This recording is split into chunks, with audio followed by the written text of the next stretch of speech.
I thought for this last week we should be both practical and idealistic. So we start on the practical side. He said, "Think not that I am come to abolish the law and the prophets. I am come not to abolish the law and the prophets, but to fulfill them." Now the one speaking is now present within you. When he awakes, you will hear these words. You will find them to be your words. That one is your own wonderful human imagination.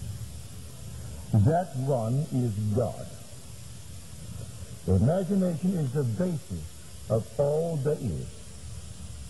What is now proved to be true as far as we're concerned was once only imagined. Think of something of the world. It is now to you real that wasn't first imagined. So the secret of imagining is the secret of God. And so the secret of imagining is the greatest of all problems, to the solution of which everyone should aspire. Because supreme power, supreme wisdom, supreme delight lie in the far-off solution of this mystery. I can acquaint you with it and then leave you to your choice and its risk. But everything in the world is created by this power. That I kill and I make alive. I wound and I heal. And none can deliver out of my hand. I create the light and make darkness. I create woe and I make weal. And I, even I, am he, and there is no other God beside me. That's your own wonderful human imagination.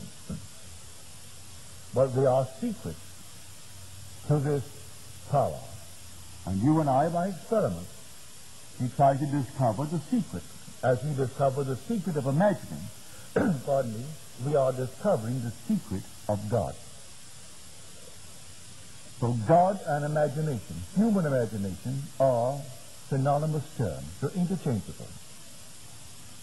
So when we read that if we know that he hears us in whatever we ask, we know that we have obtained that which we requested of him. If we know that he hears us in whatever we ask, no restraint. Now you may sit down and commune with what you think to be another than yourself, God. But because there are billions of us in the world, and there is but one God, and this fabulous universe, you might wonder if he heard you. But you have no doubt in your mind, if you identify God with your own wonderful human imagination, that he heard you. Can you believe that your own wonderful human imagination is God? So when you sit down, as told in the 4th Psalm, commune with your own heart upon your bed and be silent. He hears you if you commune with self, but can you believe that communion with self was communion with God? Can you now assume that you are the one that you would like to be? Can you assume that one that you love is as you would like her or like him to be? Can you really believe that you're answered? I do not expect tonight that after a certain conception that the child will be born tomorrow. The vision has its own appointed hour. It ripens, it will flower. If it be long, then wait. It is sure it will not be late. A little child takes 9 months, a lamb 5 months, a chicken 21 days, an elephant, so they tell me, a year or more, a horse a year anyway. So every conception has its own appointed hour. It ripens, it will flower. If it seems to you long, then wait. It is sure. It will not be late relative to its own nature. So can I now commune and expect that my communion with self is communion with God? Can I dare to assume that I am exactly what I want to be? Can I dare to assume that I am where I want to be? Even though at the moment my reason denies it, my senses deny it. Will it work? Well, it costs you nothing. Try it. Doesn't cost 1 penny to try it. As you're told, come, buy wine, buy milk without money, without price. Come and take it. Doesn't cost you 1 penny to dare to assume that you are where you would like to be. Though at the moment, reason denies that you are. Now, I am telling you what I know from experience. When I didn't have a nickel and desired a trip that would cost me well in excess of $1,000, and I dared to assume that I was where I would like to be. And I viewed the world from that assumption. Instead of thinking of it, I thought from it. Then I thought of where physically I was. And I saw that place in my imagination 2,000 miles to the northwest of me. And I slept in that assumption. And then in a way that I did not consciously devise, I had no way of knowing how it would ever work. But in a way I did not know, it unfolded. And that assumption hardened into fact. On the strength of that, I tried it again and again. And when it worked, I began to teach it. I began to tell others that their imagination is the cause of the phenomena of life. This was long before I realized the promise as recorded in Scripture. This was only the law. So we are told, blessed is the man who delights in the law of the Lord. In all that he does, he prospers. It didn't say it was good for you. It left that entirely up to you to make the decision. You could choose something that may be horrible in time. You choose it without contemplating consequences. But he tells you your imaginal act is a fact. Now, as he awakens within you, he reinterprets the law. He can't change the law. He interprets the law. Instead of abiding by the external traditions of our fathers, he tells us what the law really is when he awakes within us. You have heard it said of old, you shall not commit adultery. But I say to you, any man who looks lustfully upon a woman has already committed the act in his heart with her. He tells us that the restraint of that impulse is not enough. The act was committed at the moment of the imaginal act. I may contemplate the consequences and be afraid. My reputation will be at stake if they catch me. But at that very moment of the imaginal act, that was the fact. That's how he interprets the law. Well, now, no one can stop you from imagining. No one can stop you from imagining that you are secure. But you may say, I have no one in this world to whom I could turn, who could leave me a penny, and I have no money. I am beyond the age where they would employ me, and you could give yourself 1,000 reasons why it could not be. He's not asking for any reasons. Can you imagine? Well, who can stop you from imagining? That's all that concerns the awakened man within you. Can I dare imagine that I am what I want to be? Well, I can. I've done it a number of times. I've done it successfully for many that I love dearly, many that I do not know. I have failed often too, but the failure is in me. It is not in the law. Imagination plus faith is the stuff out of which we make the world. We are told all things were made in this manner. He calls a thing that is not seen as though it were seen, and the unseen becomes seen. And when I come to him, I must believe that he exists, and that he rewards those who believe in him. I must have faith in the imaginal act. If tonight I can stand here and simply, quietly imagine a state and really believe that I am in communion with God when I did that, and that my imaginal act is God's act. It's not something other than God.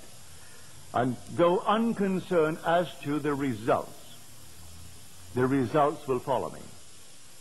For that imaginal act was causal at the moment that I did it.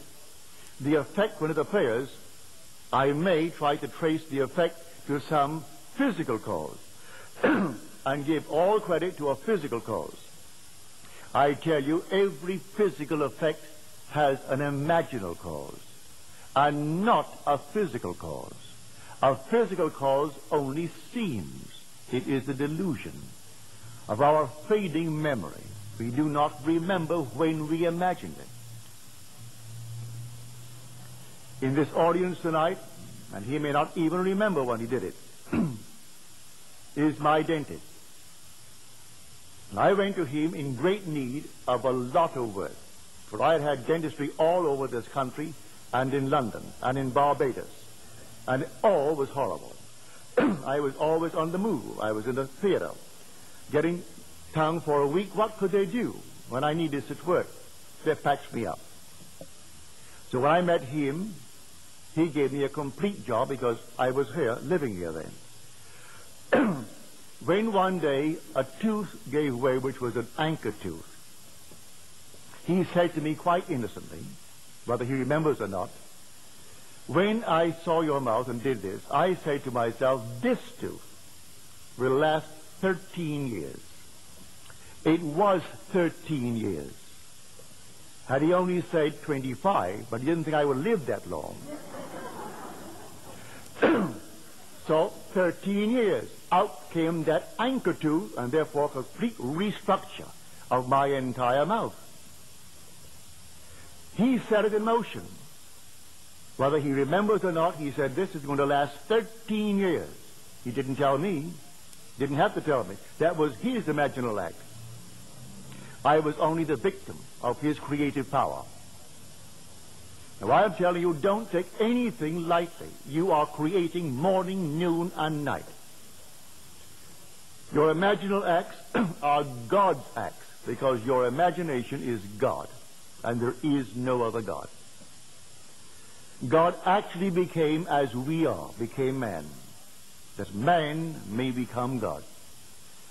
And he set up within himself, in man, a series of events which he will now unfold within man, which the one in whom he unfolds it will know he is God. He calls it giving glory unto man. I will not give my glory to another, he said. I have tried you in the furnace of affliction. For my own sake, I do it, for my own sake. For how should my name be profaned? My glory I will not give to another. God's glory is God, as told us in the 33rd chapter of the book of Exodus. I will make my glory to pass before you, and I will cover you. And when I have passed by, so my glory is equated with the I of God. So his name is I am. He cannot give his glory, which is himself, to another. So in becoming man, he puts man through the furnaces. But then read the story carefully. He took upon himself all of my infirmities and bore my diseases. Who else suffers? But I will say, but I suffer. Well, that's God. But I'm feeling it. He isn't. There's no he. His name is I am. And so I feel the pain.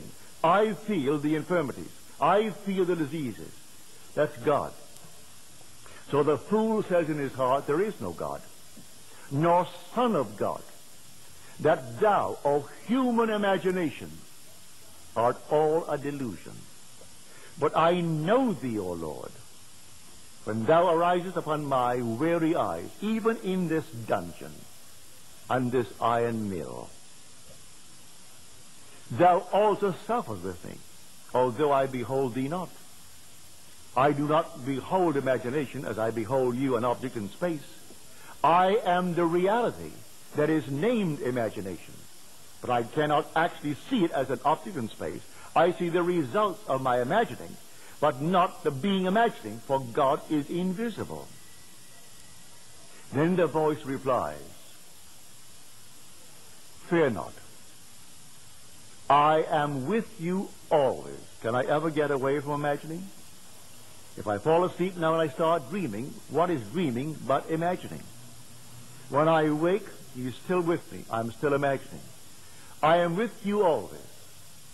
Only believe in me that I have power to raise from death thy brother who sleeps in Albion.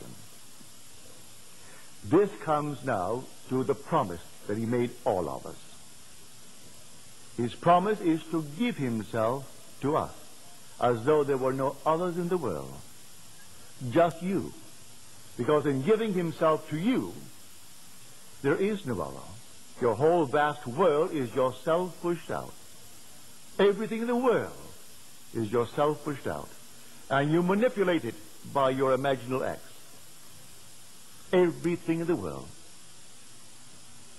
Now, the first act begins with the resurrection. It's not outside of you, in spite of what you've been taught. The day will come, you will rise within yourself. And that's the only God that was ever resurrected, who will ever be resurrected. It's not another, it's you. And when you rise, there is no one on the outside. It's all you.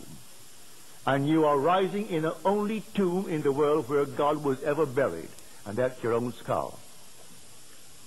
God is buried in the human skull, and that's where He rises. And when He rises, as foretold by His own words in Scripture, He is born. Resurrection begins the act.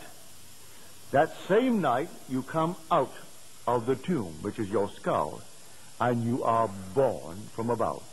Not from the womb of woman where the garment was born. You are born from above, born of God. Born not of blood, nor of the will of the flesh, nor of the will of man, but of God. In other words, you are self-begotten. God begets Himself in you, as told us in the Epistle to the Hebrews. He is bringing many sons to glory. But the sons are numbered. Everyone born of woman is that son of God. As told us in the 32nd chapter of Deuteronomy, He has set bounds to the peoples of earth according to the number of the sons of God. But you would say, but look, there are 3 billion in the world. So what's that? I will make them more numerous than the stars, more numerous than the sands of the beach. Well, count them. You can't count the stars. We estimate them to be at trillions and trillions. These are the sons of God, bringing each that He chooses. He didn't bring all together. He brought a certain number, and that certain number He calls the second son. The second son is represented by this fabulous number. The first son is still waiting to come out. He complains because the second son went berserk, went amok, spent his power unwisely.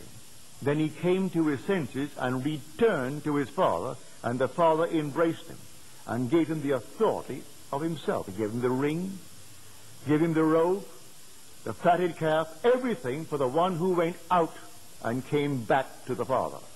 For His gift is the gift of Himself to you who came out.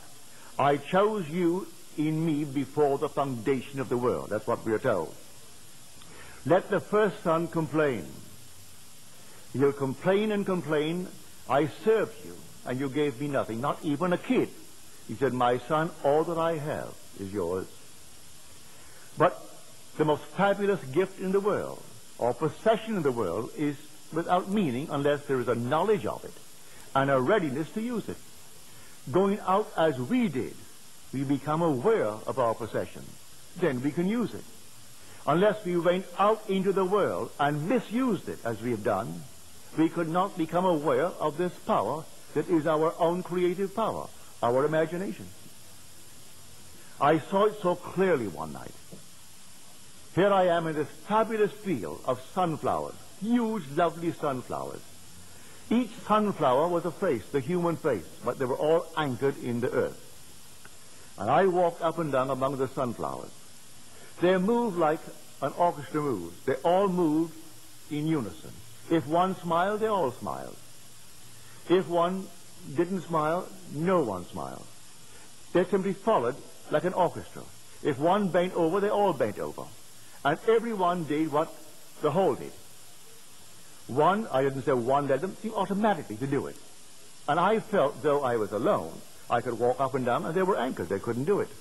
I felt that I was freer, limited as I was, than all of them put together, beautiful as they were. These sunflowers of human faces, but they had not gone out. I was once a part of that infinite garden, not aware of what I possessed. And my Father chose me in him before the foundation of the world, and we went out to go through hell in this world, that I may become aware that all thine are mine. To become aware that all that is God's belonged to me, I had to go through the furnaces of affliction. And having gone through the furnaces, then he awakes within me. And he tells me how I will know he has awakened within me. He set up in the beginning the result of the experiences of humanity. And that result is a son. And the son is called David. And when I find him, I will know he is my son. And I will know the 89th Psalm. I have found David. He has cried unto me, thou art my son, my father, my God, and the rock of my salvation. Well, I found him, and he cried these words to me. And I knew exactly who he was, and I knew then who I am. Until then, I did not know I was one with God. He is God's son, God's only son. Now he's my son. I tell you, you're going to find him, and he will be your son. And because he is my son, you and I are one. How can he be your son? And I know he's my son, and you and I not be one Father. So we are told there's only one body, one Spirit, one Lord, one God and Father of all. So in the end, they will not be Greek and Jew, bond and free, male and female, only one, all one in God. And you will be that God. So this is the promise that he made.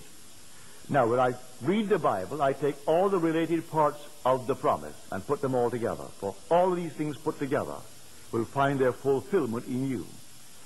All his promises find their yes in him, as you read it in the 2 Corinthians. All the promises of God find their yes, their fulfillment in him. So there are 39 books. Together they form one book. But the context, which means the meaning of it, you'll find related, scattered over the 39. He pulls from this, from that, from the other, written over the centuries, and pulls them into one pattern. So Christ is the pattern man. That pattern is buried in man. It's the only Christ in the world. When the pattern unfolds in man, it unfolds in man as the man in whom it unfolds. And then he knows who he is. And he has no doubt in his mind as to who he is. He is the Lord spoken of in Scripture. And that Lord is God the Father. And the whole thing unfolds within him. But he does not abolish the law that he gave. He explains the law as a psychological law and not a physical law. So if I long after someone, at that very moment, the act was committed. I state boldly. I stated boldly as my dentist said it boldly. It was committed. So I went blindly on, enjoying everything he did. It was perfect. And suddenly comes a little bleeding thing, which no one could stop. Out comes the tooth. He set it in motion the day he said to himself, not to me, it'll last 13 years. I checked it. It was 13 years. So Blake said in his wonderful Jerusalem, oh, what have I said? What have I done? Oh, all-powerful human words. For the word of man is the word of God, and the word shall not return unto me void. It must accomplish that which I purpose, and prosper in the thing for which I sent it. But man forgets his word. Then it comes up, and he looks for a physical cause for it. Now we start searching. Well, you know what? Well, your system is run down. Did you have fever? Did you have so-and-so? And you ask 1,000 questions of the one. Did you have so-and-so? You said no, no, no. No one thinks of that moment when the word went out. So the word goes forward, and it cannot return unto us void. It must accomplish that which I purpose and prosper in the thing for which I sent it. I can see my father now. Back in 1919, there were 10 of us, 9 boys and a girl. He was a ship chandler. He had a grocery store and a liquor store and a meat store, regular little grocery. And he supplied ships. And the ships were bringing the boys back from the First World War. And they would tell him all kinds of stories. At dinner, he would say to my mother, we will have another war. In 20 years, there will be another war. It will be against Germany, but this time it's going to be Germany and Japan. He didn't mention Italy, but it will be Germany and Japan. We will again have America as our ally. France will be our ally. And Mother would say, Joseph, we have 9 sons. In 20 years, they'll all be eligible to go to war. We were kids, 1919. I was 14 years old. In 1939, on the first day of September, war broke. Exactly 20 years. What did my father know of any prophecy concerning this? He was only repeating what he heard from the captains and the stewards and the chief officers as he did business with them. But they were his words. And he said it with conviction because he believed these men knew what they're talking about. And our headline, day after day, they are setting the picture in motion for tomorrow's confusion. There are men who are paid enormous salaries to write scare headlines. All right, so he writes the scare headline thinking it only sells the papers. It isn't going to hurt anyone. It isn't. We are going to fulfill them. We fulfill all of our words because God and man are one. Man is all imagination, and God is man, and exists in us and we in him. The eternal body of man is the imagination, and that is God himself. And God's word is man's word, and it cannot return unto him void. It just can't if he speaks it with conviction. So imagination plus faith, these are the very stuff out of which we fashion our world. So can I tonight be alone and commune with myself and be confident that he heard me? I know that I heard myself. Well, that self is God.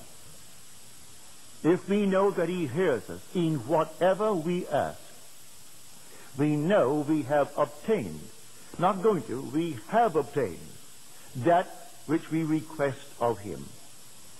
Read it in John's epistle, the first epistle, the 5th chapter, the 15th verse. We have obtained it. Well, it'll take a little interval. It may come tonight, but depending upon what seed you planted. One seed will grow overnight. Other seeds will take a little longer. But each has its own appointed hour. There's not a thing wrong in your noble dreams in this world You want to be wealthy? What's wrong with it? You want to be anything? What's wrong with it? Everything is possible. A friend of mine called me last week. He's now appointed the head purchasing agent for the city of Kalba. By law, he is not qualified. He does not have the educational background. The law demands you must have a college degree. He doesn't have anything outside of high school. They rearranged it to appoint him the head purchasing agent of Culver City. Why? He came here, he and his brother. I buried the brother a few years ago. He got this job not dreaming for one moment he could ever transcend it. I said, don't for one moment entertain that thought, Dwayne. The job is yours if you want it. Don't push the other one out. Let him go higher. You want to be the purchasing agent of the whole city of Culver? You are the purchasing agent. Sleep in it just as though it were true, and you hurt no one. Last week, they rearranged the law, and he is appointed purchasing agent to take effect in July. Now, everything was rearranged. Everything will be rearranged for you. A friend of mine who told me here that you aren't allowed to speak at any state university unless you have a college degree.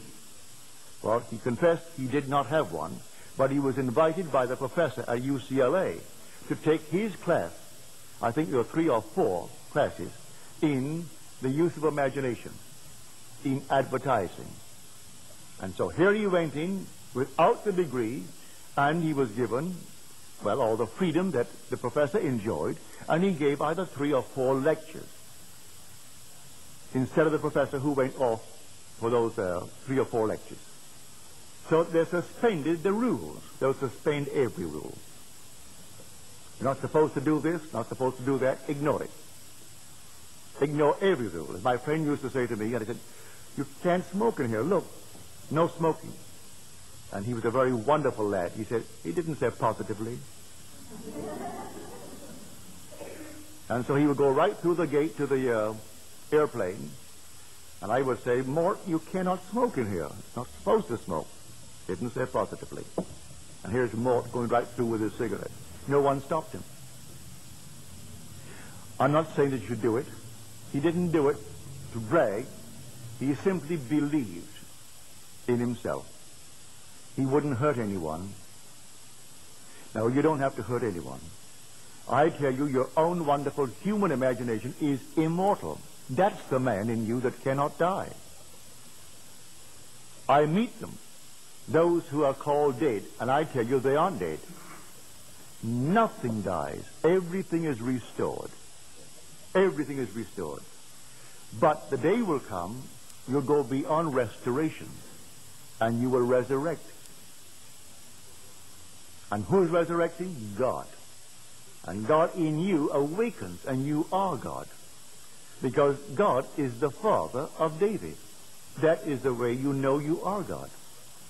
I will tell of the decree of the Lord. He said unto me, thou art my son. Today I have begotten thee. These are the words of David. What is going to happen to you? Then you will know you're God. You have no other way of knowing that you're God, unless God's only Son calls you Father. For no one knows who the Son is except the Father, and no one knows who the Father is except the Son, and anyone to whom the Son chooses to reveal him. So no one has seen God, but the only Son who is in his bosom, he has made him known. And he comes out of you and calls you Father, and then you know who you are. And I'm telling you, every one of you, because you and I were chosen in him before the foundation of the world. Chosen for the purpose of receiving the gift of God, which is his glory. For he gives me himself. And in giving me himself, if he's a father, then give me your son. You can't give me yourself in part. Give it to me in totality. So if you are a father, then where is your son? Your son must be my son. And he gives me his son. So he so loved us, he gave his only begotten Son. To whom? To you, to me, to every child born of woman. To every one of us will become fully aware that we are God. And yet, I will know you as Jim. I will know you as Jim, but I will also know that you are God. I'll know you as Sarge and know you are God. I'll know you as Bill and know you are God. I'll know every one of you. And the unnumbered billions that are not known to me here, in that day I'll know them all, and still know them all as God. For there is nothing but God. When the curtain comes down on the final act, we're all God. We are then the glory of God.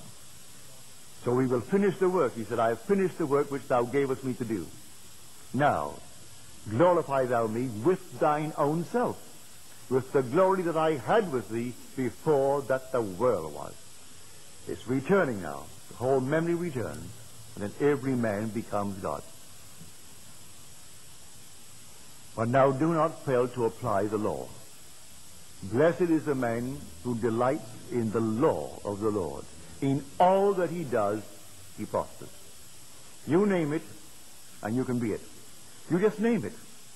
And if you dare to assume that you are it, and view the world from that assumption instead of thinking of it, you will crystallize it. You will actually manifest it in this world. That definition of imagination, I'll go along with for a certain point, up to a point. That things present are sense perceived and called real. Things absent are called imagination. But man being all imagination, man must be wherever he is in imagination. So I need not be anchored to where my senses dictate. I can stand here and assume that I am elsewhere. And then, if I assume that I am elsewhere, let me anchor myself there and view the world from it. If I view the world from it, I should see this place as I would see it were I physically there. I can see it surrounding me and under me.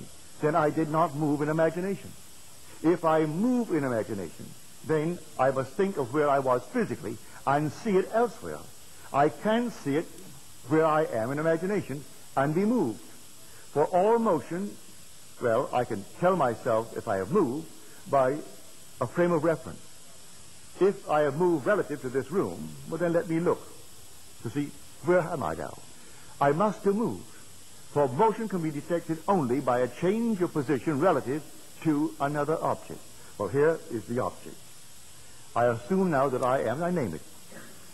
If I am elsewhere, let me think of this room. Well, I can't see it as I now see it. If I see it as I now see it, then I didn't move. I can only move if I see it differently.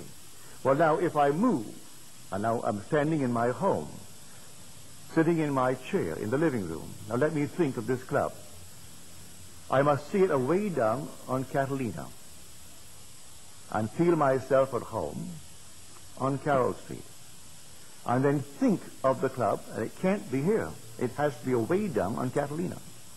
Then I've moved. For man being all imagination, he must be wherever he is in imagination. If I practice this, it becomes easier and easier. I just read of the story of a very dear friend of mine. He used to come to my, not so many meetings, but I would say once a month he came home for a personal appointment in New York City. He was killed last week in a car driven by her husband. And I can now see this perfectly lovely, gracious lady.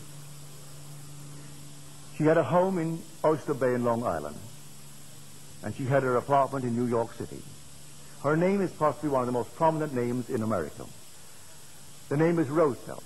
She was of the Teddy Roosevelt branch. Her name was Grace. Her husband was Archibald. Teddy was governor of New York. He was vice president of our country. He was president of our country. A very powerful, wonderful leader. He did not leave, as so many presidents leave, a fortune.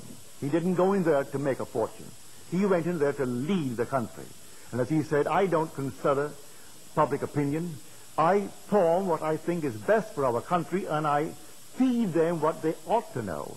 I feed them what I think is best for our country. So he didn't go in there to make a personal fortune, and he came out without a personal fortune. So she, in spite of her name, did not have a personal fortune. She had a home in Oyster Bay in Long Island, and a lovely apartment, beautifully furnished from things that her father-in-law had given. If she did not rent her New York apartment for the summer, she could not open her home in Long Island. She couldn't afford it. Being a lovely home in a very wonderful, fashionable area of New York City, she always got a wonderful price paid in advance for the 3 or 4 months. Then came the end of a season where they aren't looking for any homes, and she came to see me. She said, Neville, I am desperate. Unless I rent the place in New York City, we can't open our home in Long Island. I said, all right, it's rented and you're living in Long Island. Oh, but she said, Neville, I can't do that. I said, tonight you sleep in your home in Long Island. But she said, I can't do that. How could I go and sleep there? I said, you don't do it physically. Tonight you sleep physically in New York City in your apartment. But in your imagination, which is the only reality, you sleep in your home in Long Island. And then you think of your place in New York. And the reason why you see it across the East River is because you are physically sleeping in Long Island. And the reason why you're sleeping there is because you rented it. Put them all together, that's why you're there. She said to me, if it rents, I'll call you. I said, there's no if about it. If, the only if is, if you do it, then you'll call me. I took her to the elevator. She went downstairs, went back to her place. The next day, at 9 in the morning, Mrs. Roosevelt is on the phone. She said, Neville, this is Grace Roosevelt. I said, how are you, Mrs. Roosevelt? She said, I'm calling you from Long Island, where I slept last night physically. Said, I went home. No one came at all over the period that your rent places. But as I got home, soon after I got home, an agent called and asked if I could show the apartment. A single man came in. He liked the place. Money meant nothing to him. He said, I want immediate possession. But I mean immediate. I mean now. Well, she said, I can't get out now. I have to call my husband at the office. I don't care what you do. I want immediate possession. And here is my check in advance. Call the bank to see if the check is good. She got out that day, called her husband to meet her, and off they went to their home in Long Island. Well, she was just killed last week at the age of 73, I think it was. He was driving. He wasn't injured, and the friend in the car wasn't injured, but Grace was killed instantly. But at least she learned the law. She didn't come to the meetings very often because she said in her capacity, she was a pillar of the Episcopal Church in New York City, also in Long Island, and it would not be advisable to be seen in my meeting place. That's scumming, that's slumming. But she always came to my home to any problem. Once she had it with her son. He came back from Egypt, where he was in the State Department. And he came with a huge big beard. And she said, Neville, I'm embarrassed. Long before people wore beards. Today, it would be the thing to do. But he came back long before the young fellows wore beards, with a huge big beard. She said, Neville, I'm so embarrassed, I just don't want to walk down Fifth Avenue with him. I'd make him walk ahead, or walk behind me. I don't want to be seen with him. What must I do? Because he gets annoyed and he will do nothing that his father and I suggest. I said, how would you feel if you kissed him and he had no beard? You would kiss your son, wouldn't you? Oh, yes. Well, then, put your hand on his face and he doesn't have any beard. And then kiss him and feel that smooth skin that is your son's face, and he has no beard. All right, I will do that. She didn't tell me. I opened the morning paper one Monday morning. It was a big fashionable social wedding, and here is Mrs. Roosevelt and her husband, and here is her son, and here is the bride coming down the steps of the Episcopal Church, and he has no beard. So next time she came to see me, I reminded her, I said, you know, you came here the last time about the beard, and the beard is off. She said, you know why? I said, yes, I know why, but you tell me why. Well, the girl that he married refused to go through with it unless he shaved.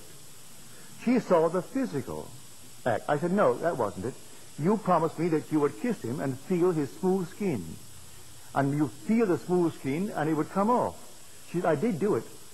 But the girl demanded it.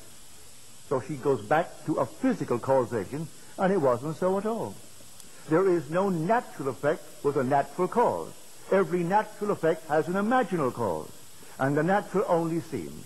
So she is still going to insist it is because the girl wanted to bear off, that's why he took it off. Well, now she knows better. She's now in a world just like this. At least she learned the lesson of the law. She didn't learn the promise, because when I spoke to her, I did not have the promise. I had not realized it. You know the promise because it only happened to me 12 years ago this coming month. So those who knew me before have not heard from me the promise. Those who have known me since, well, they know the promise. So I ask you tonight to please take it seriously. Watch your every imaginal act. And I will say to everyone, don't take anything lightly. Don't voice an opinion.